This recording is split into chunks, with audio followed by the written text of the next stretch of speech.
Good afternoon to all of you.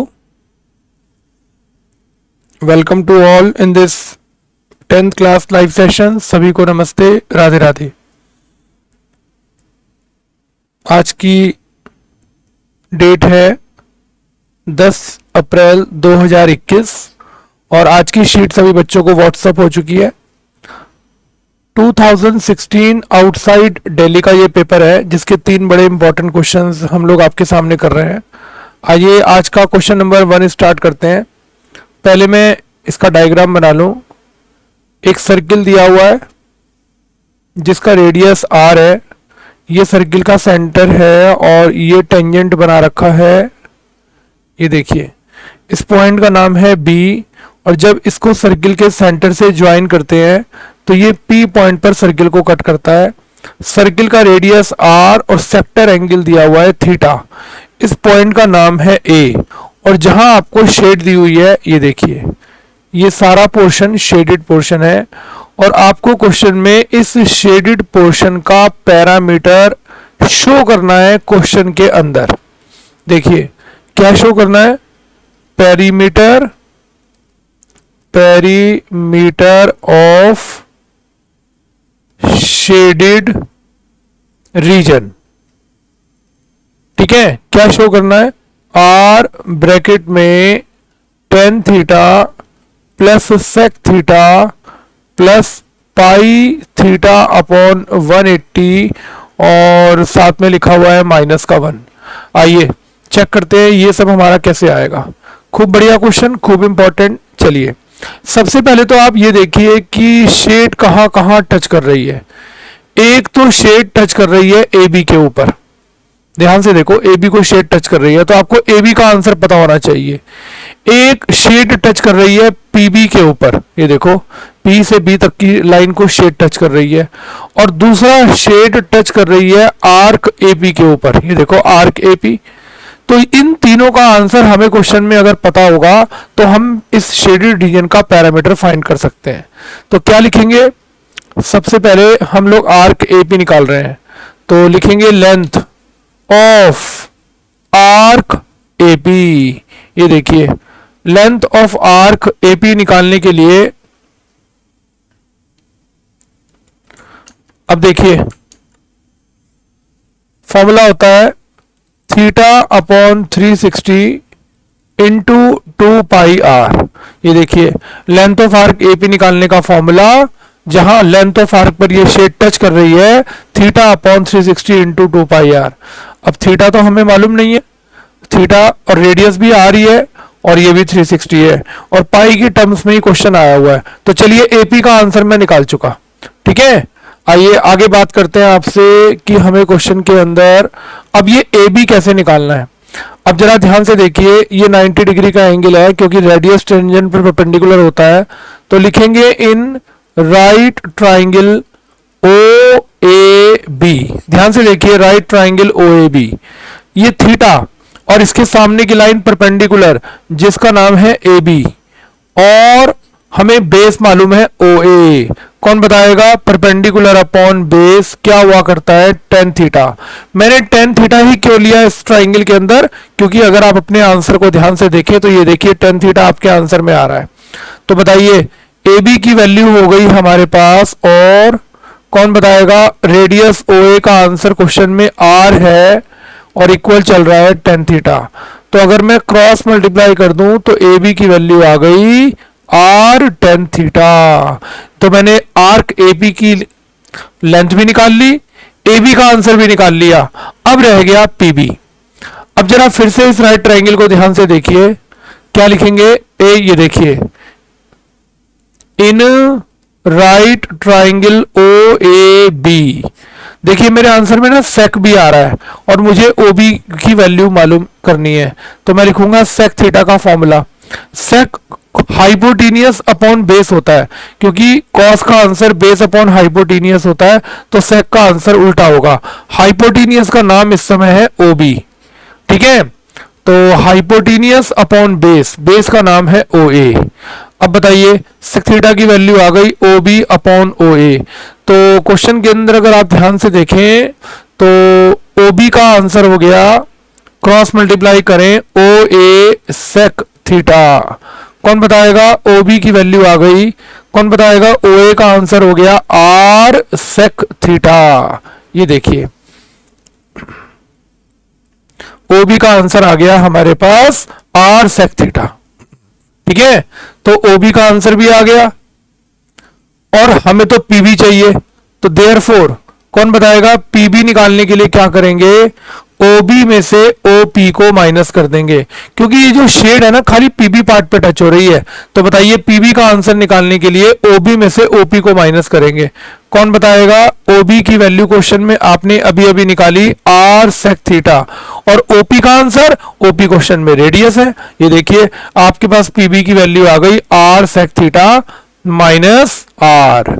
ठीक है, चलिए अब मैं यहां पर बड़े आराम से लिखूंगा पेरीमीटर ऑफ शेडेड रीजन। ये देखिए शेडेड रीजन का पैरामीटर निकाला जा रहा है। आप अगर डायग्राम को ध्यान से देखें तो आर्क एबी की लेंथ प्लस एबी की वैल्यू प्लस पीबी का आंसर। चलो भाई आर्क एबी की वैल्यू क्या आई थी? Theta upon 360 into 2 pi R, और ए बी की वैल्यू आपके पास आई थी आर टेन थीटा, और पीबी का आंसर आपके पास आया R sec theta minus R. अगर आप इस पूरी लाइन को ध्यान से देखें तो आर आपके पास सब में कॉमन है। ठीक है, 2 और 360 आपस में कट गए तो कट के 180 बच गया, तो ऊपर आ गया आर तो कॉमन आ गया पाई थीटा अपॉन 180, आर कॉमन चला गया टेन थीटा बच गया, फिर से आर कॉमन चला गया सेक थीटा बच गया, आर कॉमन चला गया तो यहां पर 1 बच गया। ये आपके इस क्वेश्चन का आंसर प्रूव्ड हो गया। देखिए आप ध्यान से देखिए ना डायग्राम को, शेड कहां कहां टच हो रही है? ए बी पर, आर्क एपी पर, पीबी पर।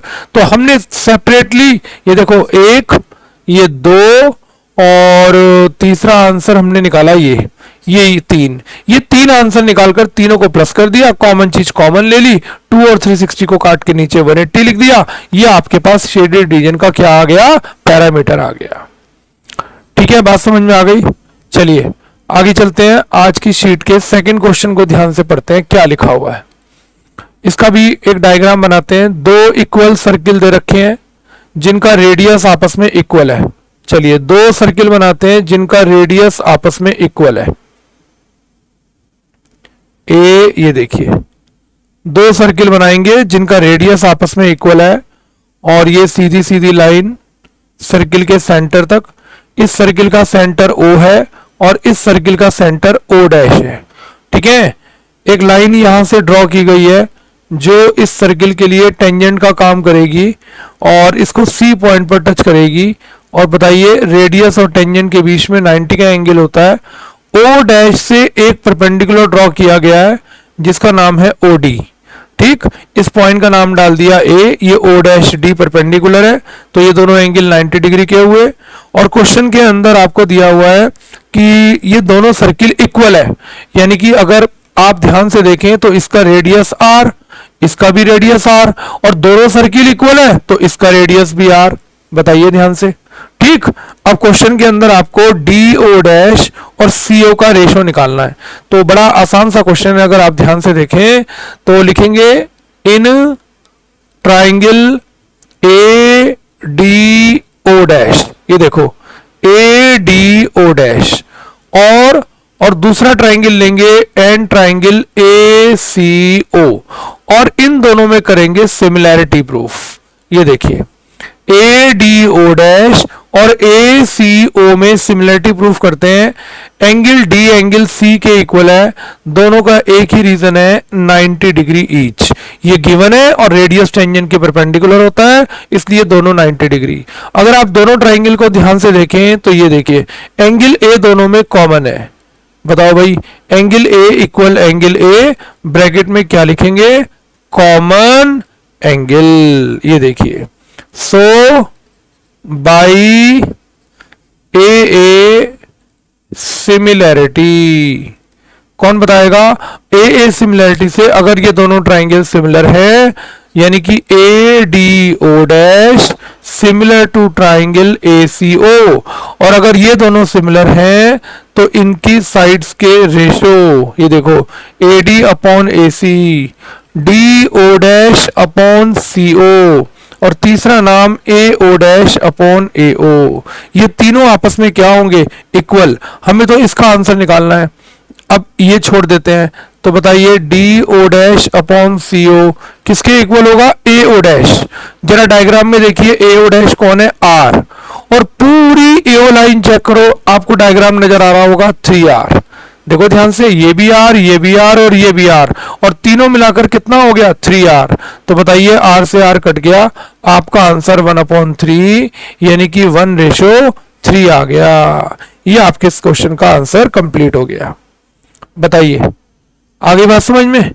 सिमिलरिटी प्रूफ करी, रेशो बनाए, दोनों सर्किल इक्वल दे रखे हैं, इसका मतलब दोनों का रेडियस सेम होगा, तो पूरी एओ लाइन 3r हो गई, और रेशो निकालकर हमारा आंसर 1:3 आ गया। चलिए आज की शीट का क्वेश्चन नंबर 3 ध्यान से पढ़ते हैं क्या लिखा हुआ है। ये क्वेश्चन हमने आपको पहले भी हाइट एंड डिस्टेंस के एक्स्ट्रा क्वेश्चन में कराया हुआ है, चलिए फिर भी करा देते हैं। Angle of elevation of the top Q of vertical tower P Q. देखिए बच्चे गलती क्या करते हैं, वर्टिकल टावर का नाम पी क्यू में पी पॉइंट नीचे और टॉप पर क्यू दिया हुआ है, और बच्चों को आदत है लिखने की पी क्यू में पी ऊपर क्यू नीचे, जबकि इस क्वेश्चन में खास बात यह है कि क्यू पॉइंट ऊपर दिया हुआ है। ठीक है, तो चलिए इस वर्टिकल एंगल, ये देखिए इस टावर का किसी पॉइंट x से जो एंगल ऑफ एलिवेशन है वो क्वेश्चन के अंदर अगर आप ध्यान से देखें तो 60 डिग्री दिया हुआ है। आगे पढ़ते हैं। From a point P 40 metre above x से ऊपर चले 40 मीटर। ये देखिए x से ऊपर, इस पॉइंट का नाम आ गया y, कितने ऊपर चले 40 मीटर, और यहां से जब हमने दोबारा से इसका एंगल ऑफ एलिवेशन फाइंड किया टॉप पॉइंट क्यू का टावर के, तो ये एंगल मुझे कितने डिग्री का मिलता है, 45 डिग्री का, ऐसा क्वेश्चन में लिखा हुआ है। ठीक है, कह रहा है कि पी क्यू की एक तो हाइट निकालिए, इस पॉइंट का नाम कुछ ले लेते हैं, आर ले लेते हैं, तो इस पॉइंट इसकी हाइट निकालनी, यानी कि पूरा आंसर मुझे क्वेश्चन में एच का निकालना है। ये सामने 40 है तो ये भी 40 होगा, तो बताइए ऊपर का पार्ट क्या हो गया, h-40, और मुझे px की भी वैल्यू निकालनी है, और पाई का स्पेशल आंसर दिया हुआ है। तो चलिए एक एक करके ट्राइंगल बनाते हैं। इसको थोड़ी देर के लिए हम लोग x मान लेते हैं, इसका नाम भी x मान लेते हैं। तो सबसे पहले लिखते हैं in right triangle Q P x. ध्यान से देखो, ये बड़ा right triangle Q P x. आइए रेशो बनाए, Q P upon x P 1060 degree.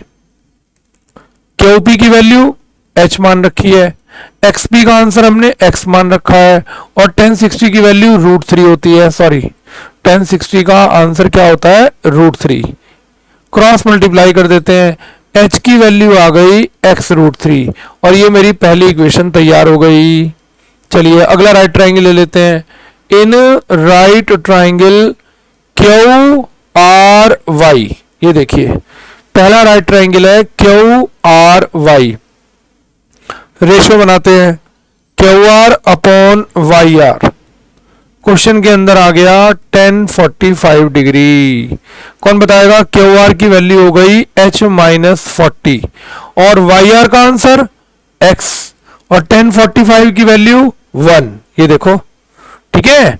अब बताइए h-40 क्रॉस मल्टीप्लाई करके x आ गया। कौन बताएगा, अभी अभी आपने h का आंसर निकाला है, तो पुट कर देते हैं यहां पर, क्योंकि मुझे तो x भी निकालना है। तो क्या लिखेंगे, और h की वैल्यू लिखने जा रहा हूं मैं यहां पर x√3 माइनस का 40 इक्वल x, ब्रैकेट में लिखेंगे फ्रॉम इक्वेशन नंबर 1। h की वैल्यू पुट कर दी। अब क्या करेंगे, इस x वाली टर्म को तो एक तरफ ले लेंगे और 40 को उधर ले जाएंगे।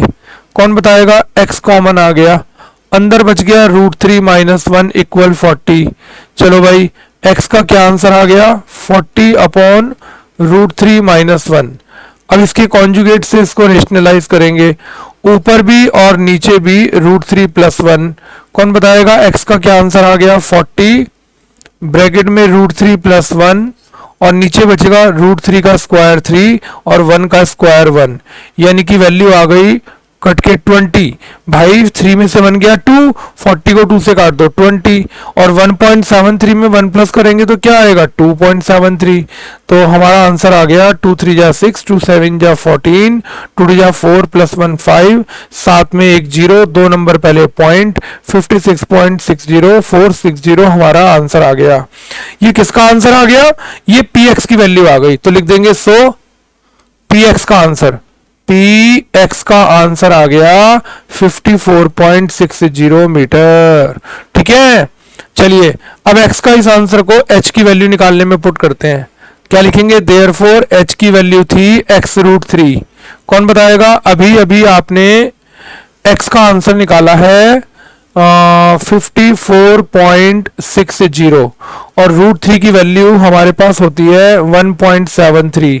ठीक है, तो अगर मैं इन दोनों को ठीक ठीक 1.732, तो अगर मैं इन दोनों को ठीक ठीक मल्टीप्लाई कर दूंगा तो मेरा आंसर आएगा 94.64 मीटर।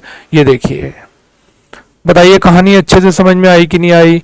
तो मैंने दोनों के बीच का डिस्टेंस px भी निकाल दिया और पूरे टावर की हाइट pq भी निकाल दी।